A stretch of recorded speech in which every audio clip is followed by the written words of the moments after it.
नमस्कार दोस्तों, आप सभी लोगों का स्वागत है हमारे YouTube चैनल में।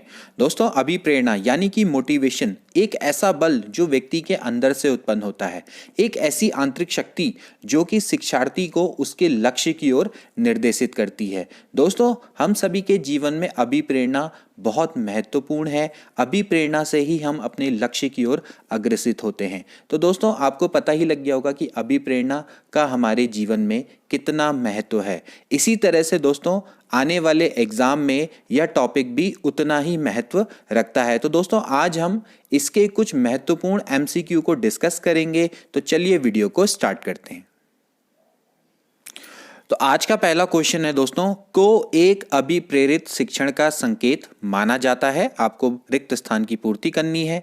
कक्षा में अधिकतम उपस्थिति, शिक्षक द्वारा किया गया उपचारात्मक कार्य, विद्यार्थियों द्वारा प्रश्न पूछना या फिर कक्षा में एकदम खामोशी। तो आप बताइए दोस्तों कि कब आपको लगेगा कि जो आपके छात्र हैं वो मोटिवेटेड हैं, यानी कि अभिप्रेरित शिक्षण आपका हो रहा है, यानी कि आपके शिक्षण से छात्रों को मोटिवेशन मिल रहा है। तो आपको कब लगेगा? जब विद्यार्थियों द्वारा प्रश्न पूछे जाएंगे। जब विद्यार्थी आपसे प्रश्न पूछ रहे हैं, इसका मतलब दोस्तों वो आपके शिक्षण कार्य में इंटरेस्ट ले रहे हैं, यानी कि आपका शिक्षण प्रभावशाली है और एक तरीके से अभिप्रेरित शिक्षण का स्वरूप है, यानी कि आपके शिक्षण से छात्रों में अभिप्रेरणा जाग रही है।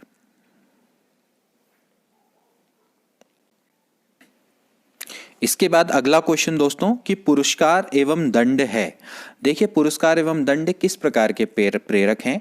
सकारात्मक प्रेरक नहीं। पुरस्कार अगर सकारात्मक है तो दंड नकारात्मक भी हो सकता है। स्वाभाविक प्रेरक नहीं। कृत्रिम प्रेरक बिल्कुल सही। देखिए दोस्तों, ये आपके कृत्रिम प्रेरक है, यानी कि आर्टिफिशियल है, मैन मेड है। अगर कोई बच्चा अगर सही कार्य कर रहा है तो उसको पुरस्कार देना अति आवश्यक हो जाता है, और जब भी वो अच्छी शैक्षिक उपलब्धियों को अर्जित करता है तो उसके लिए भी पुरस्कार की घोषणा की जानी चाहिए, ताकि उसको प्रेरणा मिले, अभिप्रेरणा मिले, ठीक है ना। लेकिन जब बात करते हैं दंड की, तो दोस्तों वैसे मनोवैज्ञानिक इसको हतोत्साहित करते हैं कि ज़्यादा से ज़्यादा दंड का प्रयोग नहीं करना चाहिए। तभी इसका प्रयोग करना चाहिए जब इसका प्रयोग नितांत आवश्यक हो जाता है। तो इसलिए पुरस्कार एवं दंड कृत्रिम प्रेरक की श्रेणी में रखे जा सकते हैं इस प्रश्न के परिप्रेक्ष्य में। ओके, अगला क्वेश्चन दोस्तों, निम्नलिखित में से कौन सी विशेषता आंतरिक रूप से अभिप्रेरित बच्चों के लिए सही नहीं है? आपको बताना है कि कोई बच्चा अगर आंतरिक रूप से मोटिवेटेड है तो क्या सही नहीं है, क्या नहीं होता है, ठीक है। उन्हें कार्य करने में आनंद आता है, वे कार्य करते समय उच्च स्तर की ऊर्जा को प्रदर्शित करते हैं, वे चुनौती भरे कार्यों को पसंद करते हैं, वे हमेशा सफल होते हैं। तो बताइए दोस्तों, इसका राइट आंसर क्या होना चाहिए? इसका राइट आंसर है दोस्तों, वे हमेशा सफल होते हैं। देखिए, सफलता और असफलता कहीं ना कहीं हमारे हाथ में नहीं होती है। हाँ, क्या हमारे हाथ में है कि हम अपने कार्य को करते वक्त आनंद का अनुभव करें, जब हम अंदर से अभिप्रेरित होंगे, यानी कि हम मोटिवेटेड होंगे। जैसे कि मैंने पिछली वाली वीडियो बनाई थी, तो आपको उससे काफ़ी अगर मोटिवेशन मिला होगा तो अब आपको अपने कार्य करने में आनंद आएगा, ठीक है। इसके बाद वे कार्य करते समय उच्च स्तर की ऊर्जा का प्रदर्शन करते हैं। ऑफकोर्स जो हाईली मोटिवेटेड होगा उसकी ऊर्जा का स्तर काफ़ी हाई होगा, और वे चुनौती भरे कार्यों को करना पसंद करेंगे। ये भी आपके हाथ में है, लेकिन वे हमेशा सफल हो हम कह नहीं सकते। हो भी सकते हैं, नहीं भी हो सकते हैं, ठीक है ना। लेकिन ज्यादातर सफल हो ही जाते हैं, लेकिन हम 100% नहीं कह सकते कि वो 100% सफल होंगे। ओके, इसके बाद अगला क्वेश्चन दोस्तों, अधिगम के प्रक्रम में अभिप्रेरणा, ठीक है, यानी कि सीखने के लिए अभिप्रेरणा क्या करती है? मोटिवेशन क्या करता है? सीखने वालों की स्मृति को तेज बनाता है, पुराने अधिगम से नए अधिगम को विभेदित करता है, एक दिशीय रूप से सोचने में सीखने वालों को प्रस्तुत करता है। एक दिशीय का मतलब होता है यूनिडायरेक्शनल, जब आप एक ही दिशा में सोचते हैं, ठीक है। और नए सीखने वालों में अधिगम के लिए रुचि का सृजन करता है। तो सोचिए, इसका आंसर क्या हो सकता है? क्या अभिप्रेरणा यानी मोटिवेशन से आपकी मेमोरी क्या तेज हो सकती है? क्या पुराने अधिगम से नए अधिगम को आप डिफरेंशिएट कर सकते हैं? या फिर आप यूनिडायरेक्शनल सोचने लग जाते हैं, या फिर नए सीखने में अधिगम के लिए रुचि का सृजन करता है। तो आप बताइए क्या होगा। बिल्कुल जो इसका राइट आंसर है वो डी है, कि जो नए सीखने वाले हैं, यानी कि जो नए लोग, अगर आप कोई नए सीखना कुछ चीज़ चाहते हैं तो आपके अंदर मोटिवेशन, उसके प्रति रुचि का सृजन करता है, यानी कि इंटरेस्ट को क्रिएट करता है। ठीक है ना। जब आप मोटिवेटेड हो जाते हो तो ऑफ कोर्स आपके अंदर उस नए ज्ञान के प्रति इंटरेस्ट आने लग जाता है, तो वो इंटरेस्ट का क्रिएशन हो जाता है। तो जब आप अभिप्रेरित होते हो तभी ये होता है। अगला क्वेश्चन काफ़ी सिंपल सा क्वेश्चन है। एक अभिभावक आपसे विद्यालय में मिलने के लिए कभी नहीं आता, आप क्या करेंगे? आप उसके बच्चे की उपेक्षा करेंगे, यानी इग्नोर द चाइल्ड, अभिभावक को लिखेंगे, आप स्वयं उनसे मिलने जाएंगे, या फिर बच्चे को दंड देना शुरू कर देंगे। अब कोई अभिभावक आपसे विद्यालय में मिलने के लिए कभी नहीं आता तो आप क्या करेंगे? आप स्वयं उनसे मिलने की कोशिश करेंगे। ठीक है ना। आप बच्चे की उपेक्षा नहीं कर सकते, ठीक है ना, क्योंकि शिक्षा तो बाल केंद्रित है, हर चीज आपकी बच्चे से लेकर जुड़ी हुई है। ठीक है ना। तो ignore the child is not a solution. और इसके बाद अभिभावक को लिखेंगे, ये भी सही नहीं है, और बच्चे को दंड देना शुरू करेंगे तो बिल्कुल भी सही नहीं। तो आप स्वयं उनसे मिलिए और बच्चे के बारे में वार्तालाप करिए या डिस्कस करिए कि क्या सही है और क्या गलत है। नेक्स्ट क्वेश्चन, बच्चे की जिज्ञासा शांत करनी चाहिए, यानी कि बच्चे की क्यूरियोसिटी को आप शांत करना चाहिए। कब? जब शिक्षक फुर्सत में हो, जब विद्यार्थी फुर्सत में हो, कुछ समय पश्चात, या फिर तत्काल जब विद्यार्थी द्वारा जिज्ञासा की गई है। तो इसका राइट आंसर क्या होना चाहिए दोस्तों? इमीडिएटली, यानी तत्काल। जब विद्यार्थी द्वारा अगर किसी चीज के बारे में जानने की उत्सुकता प्रदर्शित की जाती है तो शिक्षक का यह दायित्व बनता है कि वह उसकी जिज्ञासा को शांत करे। ठीक है। तो ये इसका राइट आंसर है। नेक्स्ट क्वेश्चन, अभिप्रेरणा के सिद्धांतों के अनुसार एक शिक्षक के द्वारा सीखने को संवर्धित कर सकता है, यानी कि एक्सेलरेट कर सकता है। सीखने को एक्सेलरेट कैसे किया जाए? अभिप्रेरणा के सिद्धांतों के अनुसार विद्यार्थियों से वास्तविक अपेक्षाएं रखने के द्वारा, अपेक्षा का एक रूप स्तर रखने से, या फिर विद्यार्थियों से किसी प्रकार की अपेक्षाएं ना रखना, या फिर विद्यार्थियों से बहुत अपेक्षाएं रखना। तो इसका राइट आंसर है दोस्तों कि विद्यार्थियों से आप वास्तविक अपेक्षाएं रखें। ठीक है। देखिए, अभिप्रेरणा के सिद्धांतों के अनुसार कि अगर एक शिक्षक विद्यार्थियों से वास्तविक यानी कि रियलिस्टिक अपेक्षाएं रखेगा तभी वो उनके सीखने को एक्सेलरेट कर सकता है। अभी आप अगर अपेक्षाओं का एक स्तर रखेंगे, एक रूप स्तर रखेंगे, यानी आप सभी विद्यार्थियों से समान अपेक्षाएं रखेंगे तो ये गलत है, क्योंकि आपको पता है कि सभी विद्यार्थियों का स्तर एक समान नहीं होता है। कोई प्रतिभाशाली होते हैं, कोई सामान्य होते हैं, कोई मंदबुद्धि होते हैं। ठीक है ना। तो आप सभी से अपेक्षाओं का एक रूप स्तर नहीं रख सकते। इसके बाद विद्यार्थियों से किसी प्रकार की अपेक्षा न रखना, ये भी गलत है, और विद्यार्थियों से बहुत अपेक्षाएं रखना, ये भी गलत है। तो आप विद्यार्थियों से वास्तविक अपेक्षाएं रखें, जितनी अपेक्षाएं वांछित है, जितनी होनी चाहिए आप उतनी अपेक्षाएं रखें, और जो जैसा है उससे वैसी ही अपेक्षा रखी जानी चाहिए। ओके, इसी से सीखने को आप एक्सेलरेट कर सकते हैं। अगला क्वेश्चन, सकारात्मक दंड का निम्न में से कौन सा उदाहरण है? देखिए दोस्तों, अगर हम बात करें सकारात्मक दंड की तो ये हम कह सकते हैं एक जो अवांछित व्यवहार होता है ना, उसकी आवृत्ति में कमी को दर्शाता है। कि आप एक ऐसा व्यवहार जब करते हैं जो कि वांछित नहीं है, अवांछनीय है, यानी अप्रिय है, लोगों में प्रिय नहीं है, तो उस व्यवहार को कम करने के लिए या उसकी आवृत्ति को कम करने के लिए सकारात्मक दंड दिया जाता है। तो सकारात्मक दंड का कौन सा उदाहरण है? इसमें इसका राइट आंसर है दोस्तों, मित्रों के द्वारा उपहास उड़ाना। ये एक सकारात्मक दंड का उदाहरण है। इसके द्वारा आपके अवांछित व्यवहारों को कम किया जा सकता है जो कि वांछनीय नहीं है, यानी कोई एक ऐसा अप्रिय व्यवहार जिसके द्वारा किसी को नुकसान हो सकता है या जो एक तरीके से लोगों में लोकप्रिय नहीं है, उसकी आवृत्ति को कम किया जा सकता है। तो ये है मित्रों के द्वारा उपहास सकारात्मक दंड का उदाहरण। इसके बाद अगला क्वेश्चन दोस्तों, निम्न में से कौन सा कथन अभिप्रेरणा की प्रक्रिया के संदर्भ में उपयुक्त नहीं है? आपने बताना है कि जो मोटिवेशन की प्रोसेस है उसके संदर्भ में कौन सा कथन बिल्कुल उपयुक्त नहीं है। यह व्यक्ति को लक्ष्य की ओर ले जाता है। मैंने आपको पहले ही बताया कि अभिप्रेरणा एक ऐसी आंतरिक शक्ति होती है जो व्यक्ति को लक्ष्य की ओर निर्देशित करती है, तो बिल्कुल सही है। यह व्यक्ति की शारीरिक आवश्यकताओं की संतुष्टि करती है। देखिए ये भी सही है। इसको शारीरिक अभिप्रेरण या फिर जैविक अभिप्रेरण भी बोला जाता है। इसमें व्यक्ति को जीवित रहने के लिए जिस अभिप्रेरणा की आवश्यकता होती है उसी को शारीरिक अभिप्रेरण दोस्तों बोला जाता है, जैसे कि भूख लगना, प्यास, नींद लगना, ठीक है ना। तो आप जब आपको इसकी पूर्ति हो जाती है तो आपका तनाव कम हो जाता है। जैसे अगर आपको भूख लगती है तो उसके बाद व्यक्ति को क्या होती है, भोजन की खोज करता है और भोजन मिलने के बाद उसका तनाव कम हो जाता है, ठीक है ना। तो ये एक तरीके से आपके शरीर के संतुलन को भी बनाए रखने का लिए बहुत जरूरी होता है। इसके बाद यह व्यक्ति को अप्रिय स्थिति से दूर रखता है। ये भी दोस्तों सही है, क्योंकि आप जब अभिप्रेरित होते हैं तो आप अप्रिय स्थिति से दूर हो जाते हैं। जो अगला जो इसका सी पॉइंट है ये गलत है कि यह मनोवैज्ञानिक आकांक्षाओं को प्राप्त करने में सहायता करता है। नहीं, यह मनोवैज्ञानिक आकांक्षाओं को प्राप्त करने में सहायता नहीं करता है। ये आपको ध्यान में रखना है। अगला क्वेश्चन, अभिप्रेरणा की व्याख्या जन्मजात मूल प्रवृत्तियों के आधार पर की जा सकती है, किसने कहा है? काफ़ी इंपॉर्टेंट क्वेश्चन और फैक्चुअल क्वेश्चन है दोस्तों कि अभिप्रेरणा की व्याख्या जन्मजात मूल प्रवृत्तियों के आधार पर मैकडूगल के द्वारा दी गई थी। इन्होंने मोटिवेशन की व्याख्या जन्मजात मूल प्रवृत्तियों के आधार पर की है। काफ़ी इंपॉर्टेंट है, इसको आप ध्यान में रखेंगे।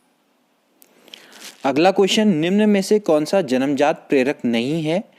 कौन सा आपने बताना है कि जो जन्म से ही नहीं होता है और जो सभी व्यक्तियों में एक ही रूप में नहीं पाया जाता है। तो जैसे बताइए, भूख, प्यास, आदत, नींद, कौन सा होना चाहिए? ऑफ कोर्स आदत।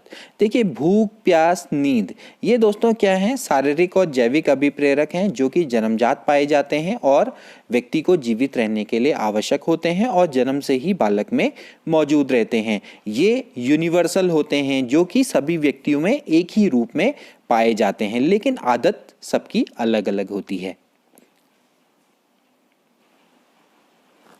नेक्स्ट क्वेश्चन, एक महिला ने भोजन प्राप्त करने के लिए अपने बच्चे को बेच दिया।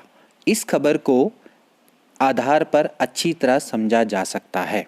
आपको राइट ऑप्शन बताना है दोस्तों। मनोसामाजिक सिद्धांत यानी कि साइकोसोशियल थ्योरी, पुनर्बलित आकस्मिकताओं का सिद्धांत यानी कि रेनफोर्स कंटीजेंसी, मनोविश्लेषणात्मक सिद्धांत, ठीक है, या फिर पदानुक्रमित आवश्यकताओं का सिद्धांत। देखिए अगर आप इसका राइट आंसर देखेंगे तो वो होगा दोस्तों पदानुक्रमित आवश्यकताओं का सिद्धांत। देखिए ये मैस्लो के द्वारा ये सिद्धांत दिया गया था। तो इन्होंने मनुष्य की आवश्यकताओं के 5 स्तर बताए थे और 5 स्तर में इन्होंने आधारभूत आवश्यकताओं को बताया था। तो वहाँ से आधारभूत आवश्यकता क्या होती है? रोटी, कपड़ा और मकान, जो कि सबसे निचले स्तर की आवश्यकता बताई थी और जो कि सबसे महत्वपूर्ण आवश्यकता में से एक आती है। तो एक महिला ने अगर भोजन प्राप्त करने के लिए अपने बच्चे को अगर बेच दिया है तो वो पदानुक्रमित आवश्यकताओं के सिद्धांत के द्वारा उस को समझा जा सकता है। मैस्लो के द्वारा ये सिद्धांत दिया गया था। मैस्लो का अभिप्रेरणा सिद्धांत भी इसको बोला जाता है। वैसे ज़्यादातर इसको पदानुक्रमित सिद्धांत से जाना जाता है। मैस्लो का आवश्यकता का सिद्धांत काफ़ी इंपॉर्टेंट ये सिद्धांत है, इसको आप जरूर पढ़िएगा। अगला क्वेश्चन, एक विद्यार्थी मेडिकल कॉलेज में दाखिला लेने के लिए कठिन परिश्रम करता है ताकि वह उत्तीर्ण हो सके। यह विद्यार्थी रूप से अभिप्रेरित है। आपको बताना है कि वो कैसे अभिप्रेरित है, वैयक्तिक, अनुभाविक, आंतरिक या फिर बाह्य।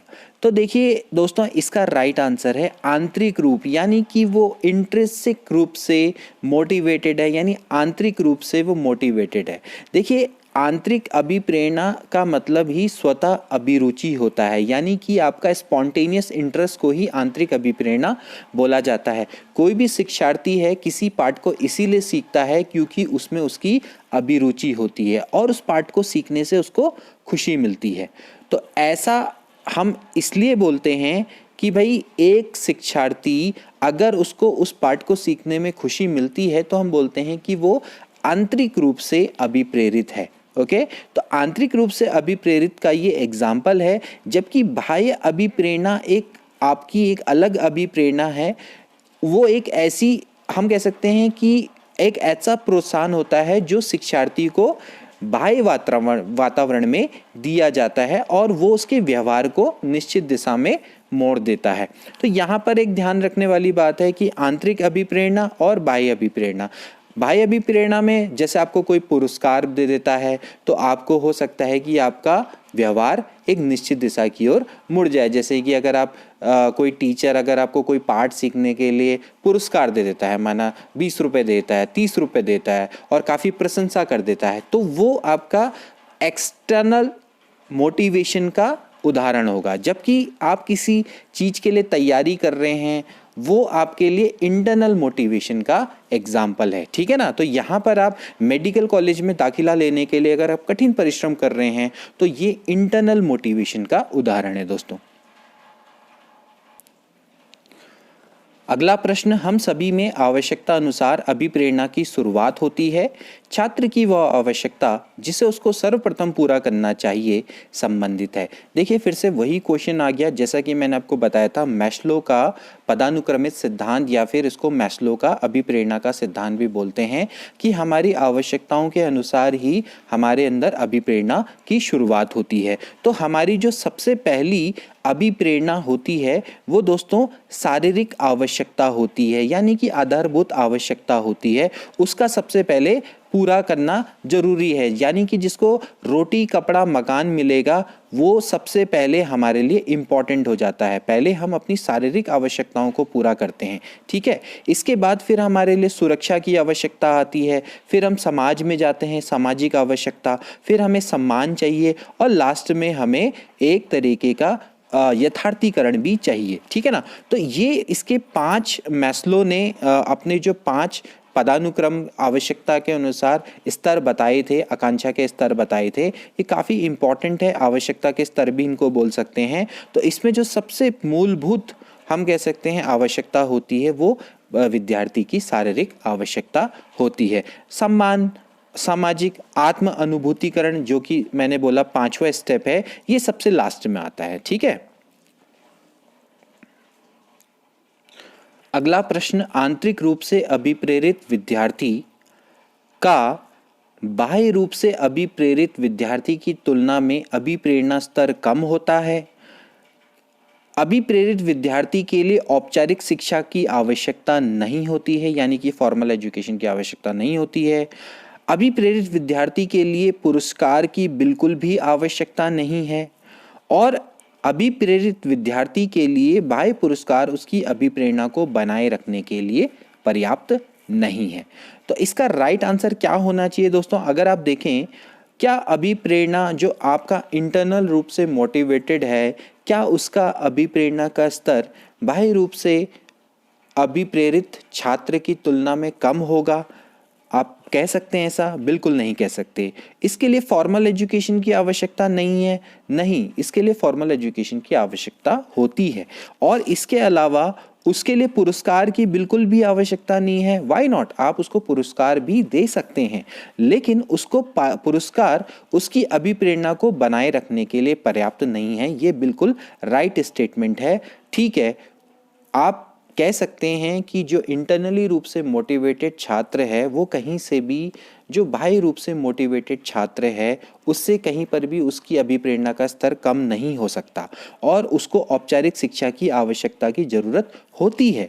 ठीक है, किसी को हो भी सकती है और इसके अलावा उसको पुरस्कार की बिल्कुल भी आवश्यकता नहीं, ऐसा भी नहीं कह सकते।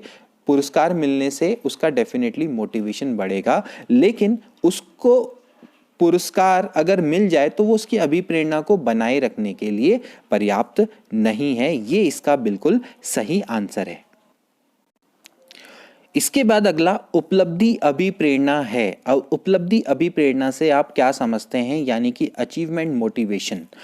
देखिए, अगर मैं बात करूं अचीवमेंट मोटिवेशन की दोस्तों, तो अब उपलब्धि अभिप्रेरणा एक ऐसी अभिप्रेरणा होती है जिससे प्रेरित होकर बालक अपने कार्य को इस तरीके से करता है कि उसमें उसको अधिक से अधिक सफलता मिल सके। यानी कि किसी चीज़ को अपने से करने और उसे अच्छे से अच्छे ढंग से करने और उसमें विशिष्टता दिखाने की जो योग्यता होती है या उसकी इच्छा शक्ति होती है, उसी को ही उपलब्धि अभिप्रेरणा दोस्तों बोला जाता है। तो यहाँ पर अगर हम उपलब्धि अभिप्रेरणा के परिप्रेक्ष्य में देखें तो सफलता और असफलता को समान रूप से स्वीकार करने की तत्परता नहीं, बिना विचारे जल्दबाजी में कार्य करने की प्रवृत्ति बिल्कुल नहीं, चुनौतीपूर्ण कार्य करने में डटे रहने की प्रवृत्ति बिल्कुल सही आंसर होता है। तो चुनौतीपूर्ण कार्य करने के में डटे रहने की प्रवृत्ति दोस्तों अचीवमेंट मोटिवेशन का उदाहरण है।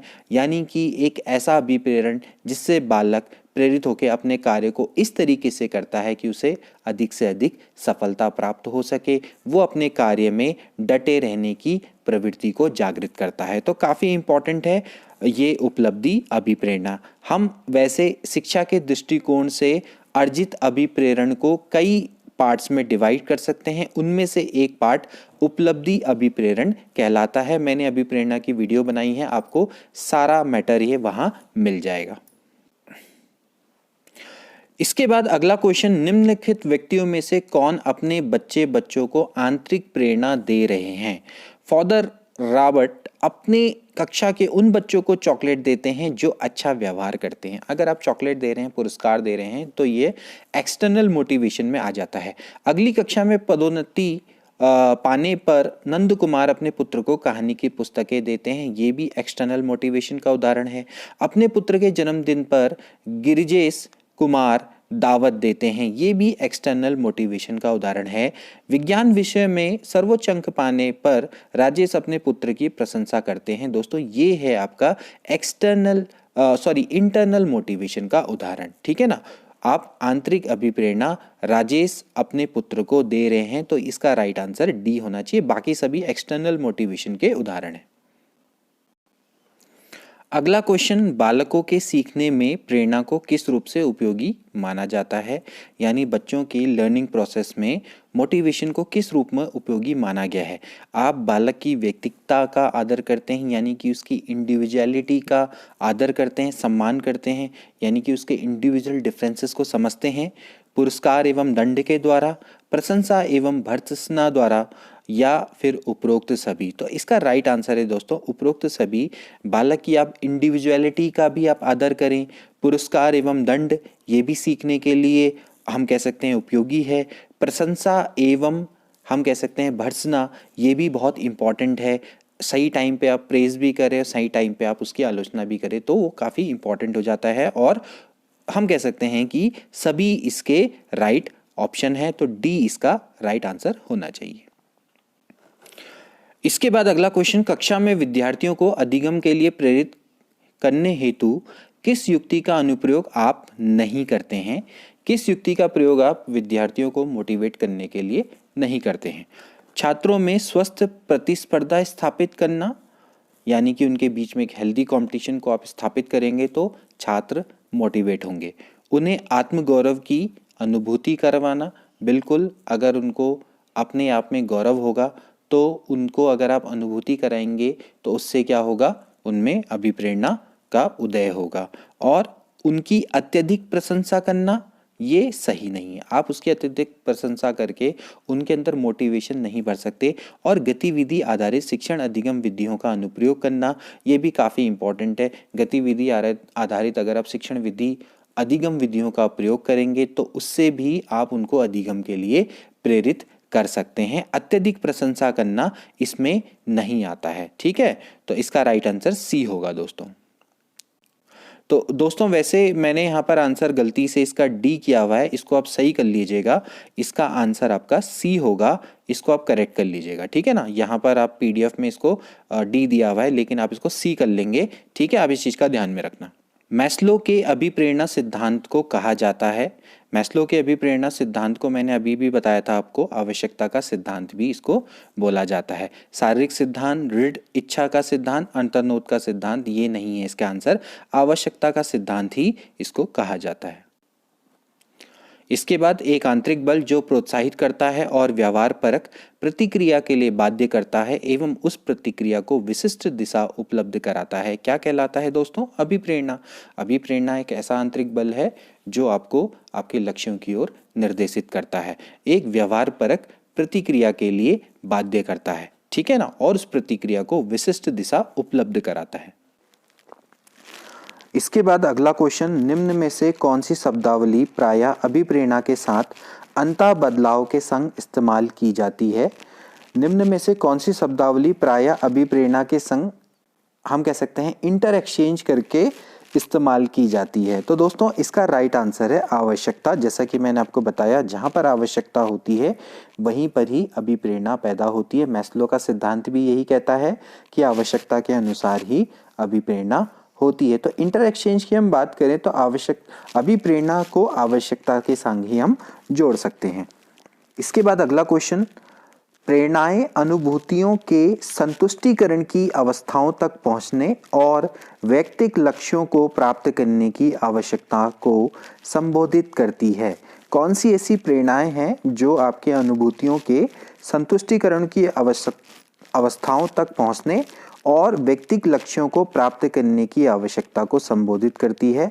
तो इसका राइट आंसर है दोस्तों, भावात्मक प्रेरणाएं ऐसी होती हैं जो आपकी अनुभूतियों को संतुष्टि पहुंचाती है, ठीक है, और व्यक्तिगत लक्ष्यों को प्राप्त करने की आवश्यकता को संबोधित करती है।